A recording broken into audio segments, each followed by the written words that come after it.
میرے بھائیوں، اللہ نے اتنی برکت ڈالی ہے، اتنی اچھا پھر اللہ نے یہ نعمت بھی، اب چونکہ یہ آخری تھا، اللہ نے یہ نعمت بھی ہمیں دی ہے کہ ہمیں اس امت کو ایک گناہ اس امت نے کی کھاتے میں نہیں ہے انشاءاللہ۔ وہ کون سا؟ قیامت کے دن یہ امت جب پیش ہوگی اللہ کے سامنے تو اس کے نامہ اعمال میں ایک گناہ کون سا؟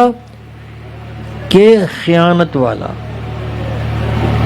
وحی کی تحریف، وحی کے اندر خیانت اس امت نے نہیں کی۔ نتیجہ کیا ہے کہ آج قرآن اپنی اصلی شکل میں موجود ہے، کسی اور نبی کی تعلیم موجود ہے اپنی اصلی شکل میں۔ تو اس اعتبار سے حضور صلی اللہ علیہ وسلم کی محنت صرف 23 برس کی محنت میں 80 صفیں جنتیوں کی بنائیں، جبکہ کل 140 ہوگی۔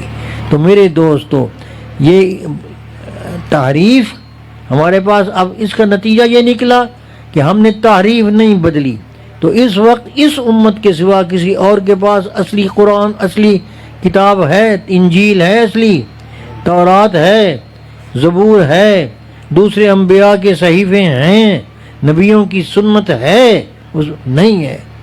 تو اس لیے ہمیں ماننا پڑتا ہے کہ حضور صلی اللہ علیہ وسلم کی تعلیم کامل، اکمل، ابقا، دائمی ہے، اور اس پر چلنے کا فائدہ اب بھی ہے، اور الحمدللہ قیامت کے دن یہ چیز ہمارے کام آئے گی۔